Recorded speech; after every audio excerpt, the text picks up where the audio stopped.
Hello दोस्तों, मैं हूं दिनेश केवोरा। आप सबका स्वागत है न्यूज टाइम के ऊपर। जैसा कि आपको विदित है कि हम न्यूज टाइम के ऊपर टॉक शोज की श्रृंखला करीब करीब रोज ही आयोजित करते हैं और बुलाते हैं, आमंत्रित करते हैं मेहमानों को, डोमेन एक्सपर्ट्स को, विद्वानों को। आज इसी कड़ी को आगे बढ़ाते हुए हमारे साथ जो विद्वान मौजूद हैं वो है श्री मुकेश कुमार, रादर डॉक्टर मुकेश कुमार। स्वागत है आपका। नमस्कार। सबसे पहले तो शुक्रिया आपका, आपने अपना कीमती समय निकाला, आप इस शो पे आए। डॉक्टर मुकेश कुमार जी के बारे में दर्शक मित्रों मैं आपको बता दूं कि ये बहुत ही वरिष्ठ पत्रकार हैं। कई न्यूज़पेपर्स में कार्य कर चुके हैं। इसके अलावा साहित्य से ये बहुत क्लोजली जुड़े हुए हैं और वहां भी इनकी बहुत सारी पुस्तकें बाजार में हैं। कविताएं लिखते हैं, लेख लिखते हैं और कई टेलीविजन चैनल्स भी इन्होंने स्टार्ट किए। तो देखा जाए तो ये कई चीजों के जनक हैं। तो उस हिसाब से हमारा सौभाग्य, न्यूज टाइम का सौभाग्य कि आज हमारे साथ एक ऐसी शख्सियत मौजूद है जो वास्तव में ही क्या कहते हैं, एक मल्टी टैलेंटेड है और या जिसको ईश्वर ने अपने वरदान दिए हुए हैं। मुकेश जी, स्वागत है। बहुत बहुत शुक्रिया दिनेश जी, आपने मुझे आमंत्रित किया अपने शो में। मेरी खुशनसीबी है और आपके दर्शकों से रूबरू हो रहा हूँ। ये बहुत ही सुनहरा अवसर है आपने उपलब्ध कराया। आपसे इस संवाद के जरिए मुझे लगता है कि आपके दर्शकों से भी थोड़ा सा एक मेरा नाता बनेगा। बहुत बहुत शुक्रिया। धन्यवाद आपका बहुत बहुत। दर्शक मित्रों, आज जिस विषय के ऊपर हम बात करने जा रहे हैं वो विषय है इंडस्ट्री और सरकार का इंटरेक्शन। अल्टीमेटली भारत में जो उद्योग हैं उन्हें कितने दबावों में से होकर गुजरना पड़ता है, किन दबावों का सामना करना पड़ता है, जिन्हें हम कई बार एक चैलेंजेस वर्ड कह के टालने की कोशिश करते हैं, लेकिन एक्चुअली वो दबाव होते हैं। और उन दबावों के अंतर्गत कभी कभी हमें वो फैसले भी करने पड़ते हैं, वो काम भी करने पड़ते हैं जिन्हें हम नहीं चाहते हैं, और कभी कभी अपने होठों के ऊपर ताले भी लगाने पड़ते हैं। इस बात को महसूस किया है रिसेंटली, कुछ ज्यादा ही कुछ घटनाएं ऐसी घटी हैं जिसके द्वारा ऐसा लगता है कि सरकार का दबाव खास तौर से उद्योगों के ऊपर बढ़ रहा है।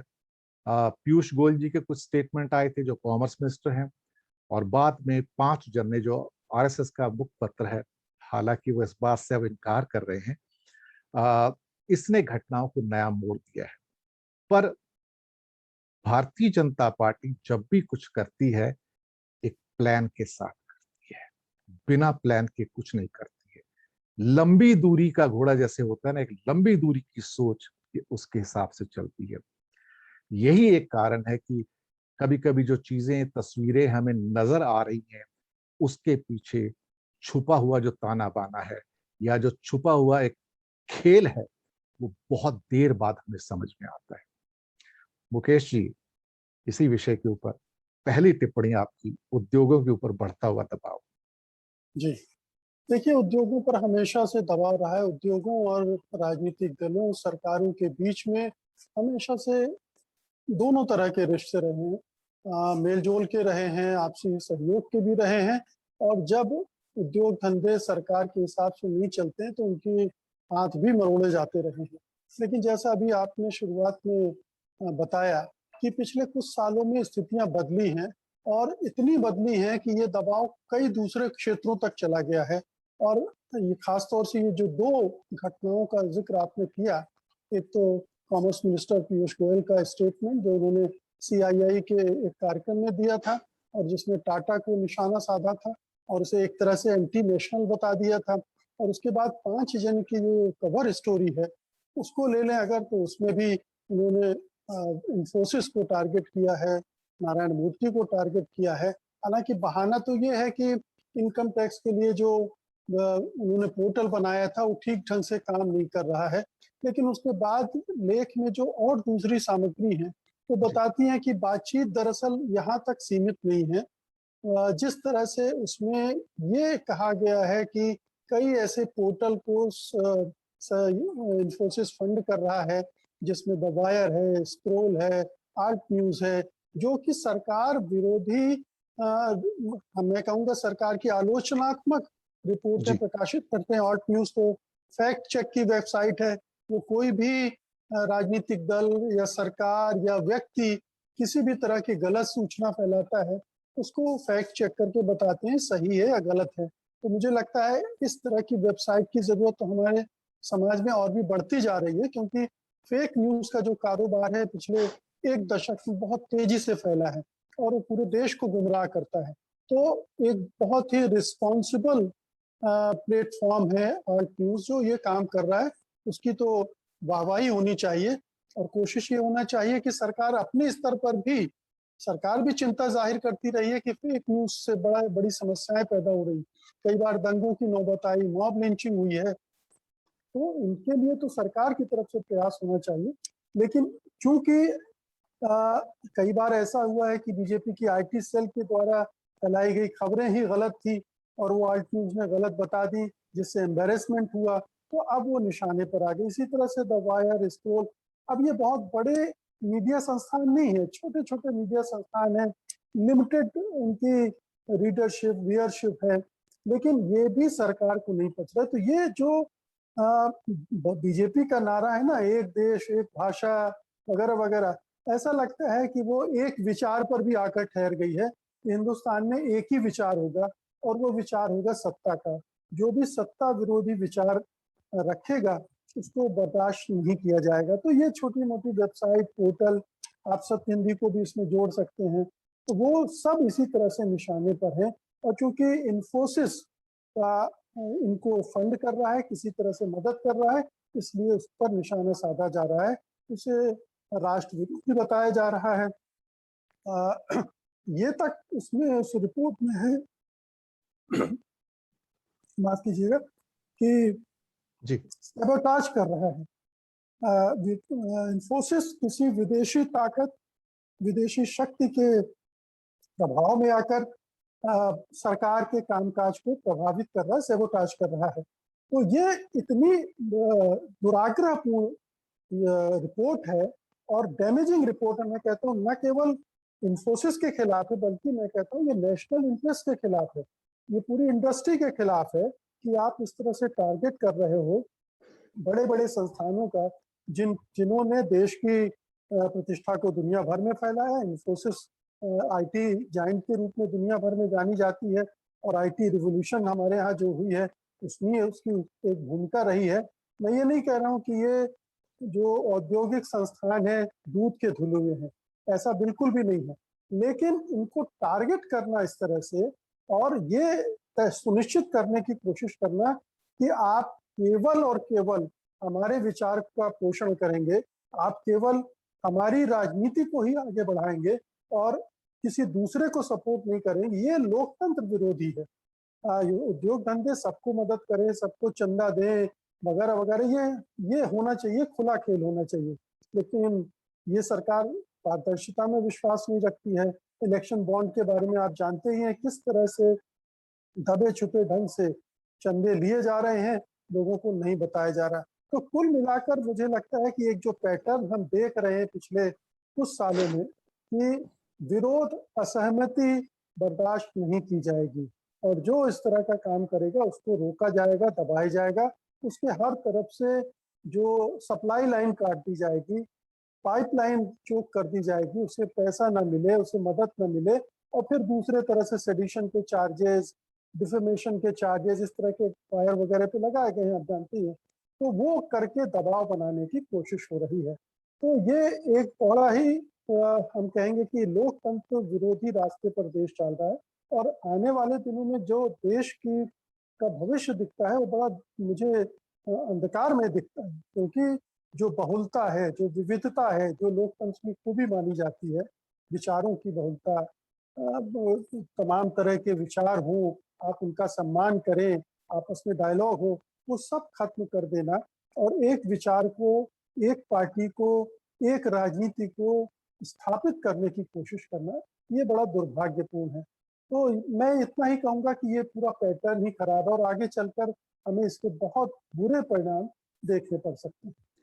ये बात मुकेश जी आपने बिल्कुल सही कही। दर्शक मित्रों, मुकेश जी सत्य हिंदी से जुड़े हुए हैं और प्रतिदिन उनके 2-3 प्रोग्राम्स आते हैं जिसको वो एंकर करते हैं। हिंदुस्तान के जाने माने पहचाने चेहरे जो हैं अलग-अलग डोमेन से उनके शोज़ पर रहते हैं। तो एक अनुभव जो है वो बहुत ही बड़ा है उनके पास। मुकेश जी, हालात को बिगड़ता हुआ हर व्यक्ति देख रहा है। हर व्यक्ति देखकर चुप है। ये देखकर कि करीब-करीब 85% से ज़्यादा फंडिंग उनको इलेक्टोरल बॉन्ड से जा रही है और एक प्रवृत्ति होती है, मैं ही मैं हूँ, मैं ही मैं हूँ, दूजा ना कोई। तो सब कुछ समेट लेने की प्रवृत्ति है और ये भी प्रवृत्ति है कि कहीं कोई दूसरा व्यक्ति जो हमारा विरोधी पक्ष है, उसको कुछ ना दे दे। तो उसको ना केवल राजनैतिक रूप से पंगु बना दिया जाए, बल्कि आर्थिक रूप से भी पंगु बना दिया जाए। ये परिस्थितियां जब आती हैं तो फिर वीडैम की रिपोर्ट से हिसाब से, जिसे कि हम एक इलेक्टोरल ऑटोक्रेसी कहते हैं, या एक अमेरिकन फ्रीडम हाउस की रिपोर्ट के हिसाब से जिसे हम एक पार्ट डेमोक्रेसी पार्ट फ्रीडम कह सकते हैं, वो दिशा तो बिल्कुल सही है और वही है। हालांकि भारत सरकार ने काफी कोशिश की है, कुछ और इंस्टीट्यूट से भी, इकोनॉमिस्ट से भी डेटा कलेक्ट करने की, क्योंकि वो जवाब दें आप कैसे पहुंचते हैं, लेकिन they are not answerable to that one. कहीं ना कहीं ये चीजें भारत सरकार को विचलित करती हैं। हम एक ग्लोबल वर्ल्ड हैं। इस ग्लोबल वर्ल्ड में जब आपकी इंटरनेट की और नेट की जो पकड़ है दूर दूर तक है, यहां पर हमेशा बच पाना मुश्किल होता है।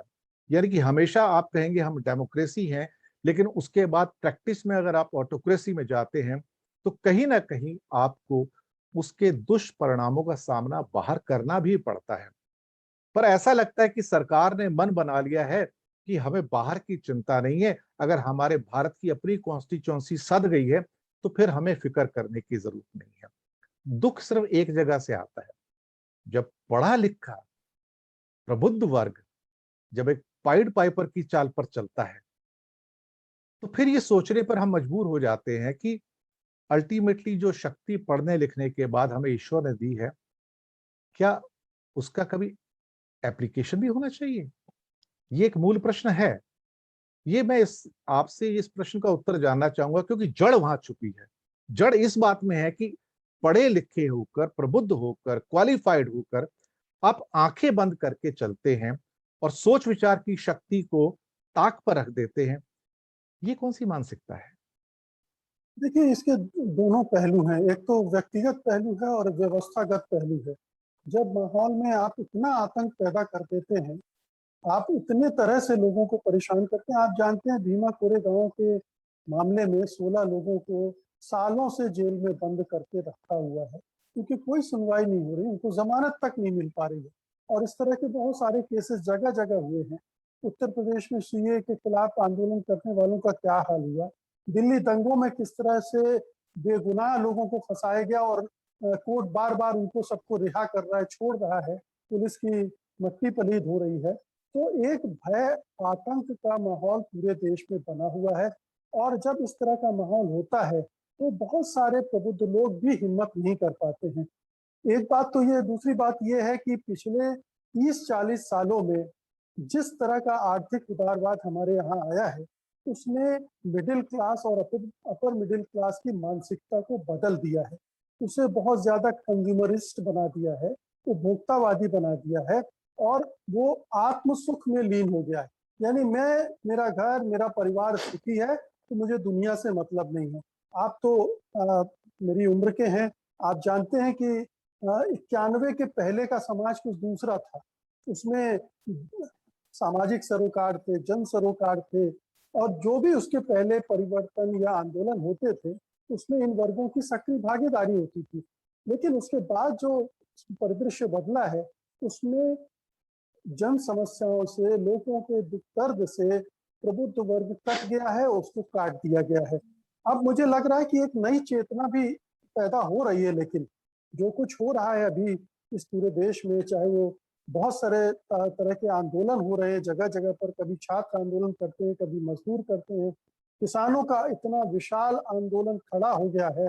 और अब कहीं ना कहीं प्रबुद्ध वर्ग को भी चिंता सता रही है कि अगर इस तरह की सरकार, इस तरह का शासन चलेगा तो वो, उनकी तमाम जो बौद्धिक क्रियाएं हैं वो थम जाएंगी।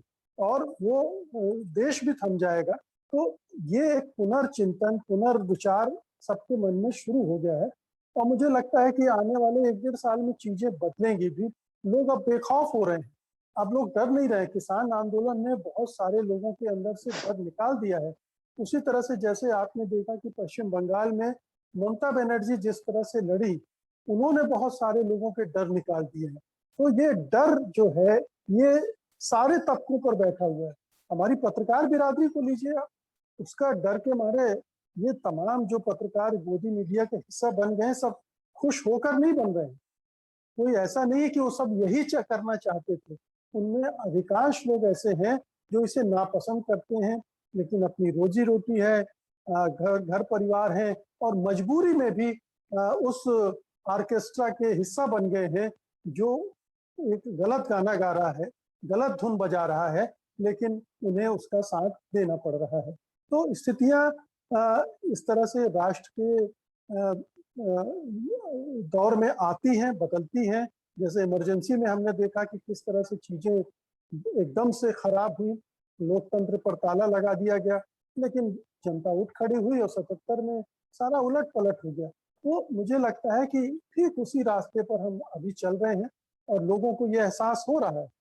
जिस तरह से सरकारी संपत्तियां बेची जा रही हैं, बेरोजगारी फैल रही है, महंगाई फैल रही है, किसी तरह का विकास नहीं दिख रहा है, तरक्की नहीं दिख रही है, अंतर्राष्ट्रीय छवि भारत की दिनों दिन डूबती जा रही है, खराब हो रही है। उसकी जो स्टैंडिंग है इंटरनेशनल लेवल पर, अब वो नहीं रही है। दुनिया भर के देश हमारे ऊपर उंगली उठा रहे हैं, कभी ह्यूमन राइट्स को लेकर, कभी रिलीजियस फ्रीडम को लेकर, कभी प्रेस फ्रीडम को लेकर, तमाम मामलों में हम पिछड़ रहे हैं। तो ये चीजें धीरे धीरे तो प्रभुत्व वर्ग के भी दिमाग में जा रही है, मिडिल क्लास के भी दिमाग में जा रही, और वो बदल रहा है। मुझे लगता है कि बदलना अब उसकी नियति है। बिल्कुल आपने सही कहा।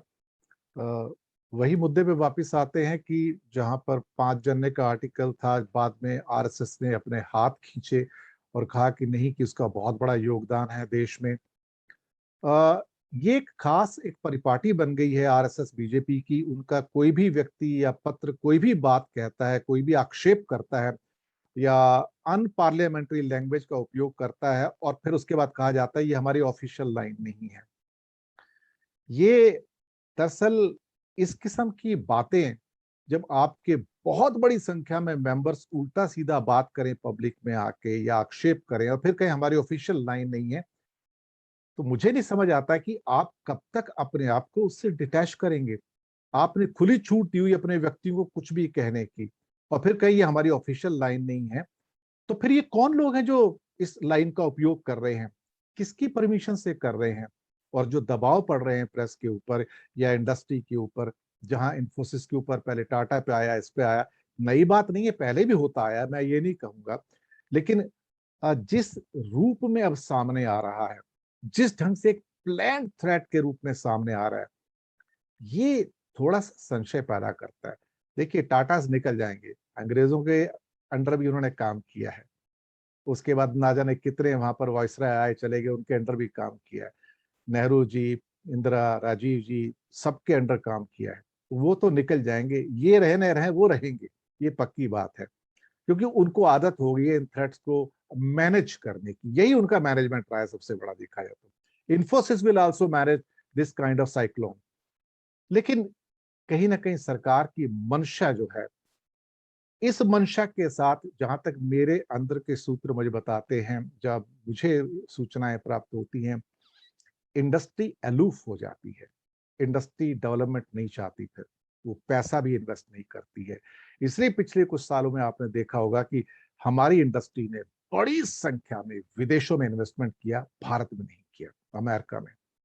तो इस ढंग से अगर आप इतना बड़ा डेटरेंट पैदा करते रहेंगे, इतना बड़ा एक तरह से डिसइंसेंटिवाइज करेंगे, उनको थ्रेट करेंगे, और ऊपर से कहेंगे कि आप एक एनिमल स्पिरिट को इग्नाइट कीजिए, ये दो चीजें एक साथ नहीं चलेंगी मुकेश जी, ये चल भी नहीं सकती। ये तो अपने पैरों पर सरकार खुद ही कुल्हाड़ी मार रही है। आप क्या कहते हैं? जी, पहली बात तो ये कि आपने कहा कि चाहे आरएसएस हो, चाहे बीजेपी हो, खुद प्रधानमंत्री हो, वो डिटैच कर लेते हैं अपने आप को, इनसे हमारा संबंध नहीं है। मॉब लिंचिंग करने वाले लोग हमारे लोग नहीं हैं। तमाम मौकों पर इस तरह की चीजें आई हैं। एक बात सब लोग जानते हैं कि आरएसएस 10 मुख से बोलता है, उसमें दो मुहापन हर स्तर पर है। तो अब लोग समझ चुके हैं कि आरएसएस, बीजेपी, पांचजन या दूसरे संगठन, ये सब एक ही थैली के चट्टे बट्टे हैं और 10 मुंह से बोलकर 10 तरह की कंस्टिट्यूंसी को एड्रेस करना और उनको जोड़ के रखना इनका मकसद है। तो इस मामले में कोई संदेह नहीं होना चाहिए कि पांचजन्य में जो कुछ छपा है वो आरएसएस की सहमति उसमें न रही होगी या बीजेपी की सहमति नहीं रही होगी। सब कुछ सहमति से हुआ होगा और ये एक मैसेज देने के लिए किया गया है। पूरी इंडस्ट्री को मैसेज दे दिया गया है कि सावधान, अगर हमारी लाइन को फॉलो नहीं किया तो आपके साथ ये होगा, हो सकता है। तो ये बहुत साफ है, ये संदेश दे दिया गया है इंडस्ट्री को। और इंडस्ट्री देखिए 3-4 साल पहले राहुल बजाज ने एक भरी मीटिंग में अमित शाह से कहा था कि जी। सब डरे हुए हैं। ये 3-4 साल पहले की बात है। तो ये दो चीज घटनाएं जरूर अभी हाल की हैं, लेकिन पहले से ये आतंक का माहौल बन गया है। और विभिन्न क्षेत्रों में फिल्म इंडस्ट्री, आप तो बॉम्बे में है, फिल्म इंडस्ट्री का क्या हाल किया है, वहां दो फाड़ कर दिया है। तो ये इनकी स्ट्रेटजी का हिस्सा है कि डरा धमकाकर अपने साथ जोड़ो और दूसरों को किसी तरह की मदद न मिले। हम खुद को तो चंदा चाहिए ही, ये भी शर्त है कि आप दूसरों को भी चंदा नहीं देंगे। इस तरह से ये इम्पोज किया जा रहा है और निश्चित रूप से ये हमारे इंडस्ट्री के विकास के लिए बहुत ही निरुत्साहित करने वाला होगा, क्योंकि वैसे भी इंडस्ट्रियल ग्रोथ किस तरह से नीचे चली गई है हम सब जानते हैं। इकोनॉमी ओवरऑल किस तरह से सफर कर रही है हम सब जानते हैं। और ऐसे में जब इस तरह की गतिविधियां होती हैं तो इंडस्ट्रीज क्या करता है, वो आगे बढ़ना बंद कर देता कि भाई जी। ठीक है, अब साल 2 साल हम धीमे चलेंगे, जो चीजें हैं उसी को मैनेज करेंगे, उसके बाद देखा जाएगा। तो इकोनॉमी को और आप और नुकसान पहुंचा रहे हैं। तो इस सरकार ने 7 साल में पूरी अर्थव्यवस्था को जिस तरह का नुकसान पहुंचाया है, वो ये उसी की एक कड़ी है। और ये समझना चाहिए देशवासियों को, लोगों को समझना चाहिए कि ये नेशनल इंटरेस्ट के खिलाफ है। ये बेरोजगारी बढ़ाएगा, ये उत्पादन घटाएगा, ये तमाम तरह की विवशताएं लाएगा। विकास के लिए पैसा कहाँ से आएगा अगर औद्योगिक गतिविधियां उस रफ्तार से न बढ़ी। हमें आगे बढ़ने के लिए 8 से 10% की जीडीपी ग्रोथ चाहिए हर साल, वो कहाँ से आएगी? वो नहीं आएगी। तो ये एक समस्या है, इस सरकार के माइंडसेट में समस्या है, जो आपने कहा कि ये दरअसल इलेक्टेड डिक्टेटरशिप है, डेमोक्रेटिक डिक्टेटरशिप है, जो कि एक खास माइंडसेट के साथ। अब आप जानते हैं कि सरकार में कोई मंत्री है नहीं, केवल एक ही पीएमओ है। किसी मंत्री की कुछ नहीं चलती है, कोई किसी की सुनी भी नहीं जाती है। तो जब एक आदमी का राज चल रहा हो और उस आदमी के बारे में, उसके ज्ञान के बारे में भी आपकी उनकी सीमाएं पता हो, इतिहास का ज्ञान हो, राजनीति का ज्ञान हो, अर्थव्यवस्था का ज्ञान हो, उनके बारे में भी आपको पता है, तो आप समझ सकते हैं कि क्या स्थितियां आगे चलकर बन सकती हैं। और दुर्भाग्य की बात यह है कि आरएसएस भी नहीं समझ रहा है या आरएसएस भी उनकी गेम खेल रहा है। आरएसएस को वो कहता है कि हमें तो देश की चिंता है, लेकिन जिस तरह से हो रहा है और जिस तरह से वो उसी के साथ चल रहा है, ऐसा नहीं लगता कि उसको उस देश की कोई चिंता है। उसे चिंता है तो केवल हिंदू राष्ट्र की, हिंदू राष्ट्र बनाना है और उसके लिए जो कुछ भी करना है, चाहे न्याय व्यवस्था को दरकिनार करना हो, समाज में विभाजन पैदा करना हो, राजनीति को खत्म कर देना हो, विपक्ष को नष्ट कर देना हो, ये तमाम हथकंडे अपनाए जा रहे हैं और इससे हमारा देश पीछे जा रहा है, नीचे जा रहा है। इससे ज्यादा आप क्या बिल्कुल कहा? सही कहा। एक बस आखिरी बात पे खत्म करूंगा मैं कि जैसे कि भागवत साहब का आज काफी बड़े बयान आए पेपर्स में कि मुसलमानों को डरने की जरूरत नहीं है, उनका मुल्क है, हमारे और उनके एंसेस्टर्स एक ही हैं। हर बार किसी को एहसास दिलाना कि आपको यहाँ कोई डर नहीं है, ये आपका मुल्क है, आप क्या जताना चाहते हैं? वो किराएदार हैं और आप मालिक हैं? नहीं, अगर आप मालिक हैं तो वो भी मालिक हैं। और दूसरी बात, जहां एक तरफ आप सुबह एश्योरेंस देने का काम करते हैं, वहीं शाम को एक दूसरे आपके साथी वीएचपी के, बड़ा नाम है, और वो क्या आज के पेपरों में उनका भी सारा का सारा वो आया हुआ है कि हिंदुस्तान में गंगा जमुनी तहजीब का कोई स्थान नहीं है, इसकी कोई प्रासंगिकता नहीं है, और ऐसी कोई चीज नहीं है। आप समझते हो दूसरे धर्म है वो यमुना की तरह है जो प्रयागराज में गंगा में आके मिल जाते हैं, और उसके बाद एक ही कल्चर है, एक ही धर्म है जिसका नाम हिंदू धर्म है, हिंदू कल्चर है। इसमें एक चीज और ये जोड़ दीजिए आप। एक जी दिन पहले ही संत परमहंस दास ने कहा है अयोध्या में कि मुसलमानों से उनकी नागरिकता छीन लेनी चाहिए। आप इन सबको जोड़ के देखिए तो ये जो आरएसएस प्रमुख भागवत कह रहे हैं ये भी उस दो मुंहेपन का एक उदाहरण है। उत्तर प्रदेश में चुनाव होने हैं, उन्हें इस तरह की चीजें देखनी है कि मुसलमान नाराज न हो, हमारी छवि भी बनी रहे। और अभी योगी आदित्यनाथ वही सब करेंगे उत्तर प्रदेश में, जो हिंदुत्व का एजेंडा है वो हिंदू मुसलमान को बांटेंगे, क्योंकि अब उनके पास कोई राह बची नहीं है उत्तर प्रदेश का चुनाव जीतने के लिए। मुजफ्फरनगर के दंगों की वजह से बीजेपी दिल्ली पर भी काबिज हुई, लखनऊ पर भी काबिज हुई। कोई खास बात नहीं थी न बीजेपी में और ना ही उसके पास कोई ऐसा एजेंडा था जिसको लेकर लोग आ गए। ये विशुद्ध रूप से कम्युनल पोलराइजेशन था जिसने उन्हें सत्ता दिलाई है, और अब उनके पास वही एक अस्त्र शस्त्र रह गया है जिसका इस्तेमाल होगा। तो अब मुझे लगता है कि लोग भी सब समझते हैं, भागवत की इन चीजों को भागवत पुराण मानकर सुन लेते हैं और एक कान से सुनकर दूसरे कान से निकाल भी देते हैं, कोई गंभीरता से लेता नहीं है, मुझे बिल्कुल लगता सही है। कहा, बिल्कुल सही कहा आपने। दोस्तों एक बात याद रखिएगा, आप न्यूज टाइम के दर्शक हैं, लेकिन सच्ची पत्रकारिता के लिए सत्य हिंदी उतना ही कार्य कर रहा है जितना भारत में कुछ और संस्थाएं और पत्रकारों के जो खासतौर से फॉर्मेट्स या इस किस्म के प्लेटफॉर्म्स हैं। आप सत्य हिंदी को भी सहयोग करते रहिए, क्योंकि वो कम से कम सच्ची पत्रकारिता की ज्वाला को जलाए रखने में इस समय प्रयत्नशील है। आपके प्रयास, आपके जो भी आप कर सकते हैं, जाइए उनके चैनल पे सब्सक्राइब कीजिए और सत्य हिंदी को सपोर्ट कीजिए, क्योंकि उनको सपोर्ट करने का मतलब है कि सत्य का आप तक पहुंचना। अदरवाइज तो सारी खबरें कहीं ना कहीं पर्दों के पीछे दब कर रह जाती हैं। अगर आपको सही जानकारी चाहिए तो आप जाइए सत्य हिंदी पे, क्योंकि वहां पर प्रखरता है डॉक्टर मुकेश कुमार जी की, आशुतोष की, आलोक जोशी की। तो ये मैं प्रचार प्रसार नहीं कर रहा हूँ, लेकिन सच्ची पत्रकारिता को सपोर्ट कर रहा हूँ। तो मैं शुक्रिया अदा करूंगा। कोई आखिरी मैसेज आप देना चाहें डॉक्टर साहब? नहीं, आपने काफी कुछ कह दिया है और मुझे काफी कुछ कहने का मौका भी दे दिया है। मुझे लगता है कि और कुछ कहने की जरूरत नहीं है, और मुझे लगता है कि दर्शक भी देख रहे हैं आसपास चारों तरफ क्या घट रहा है, उनको भी चिंता हो रही होगी।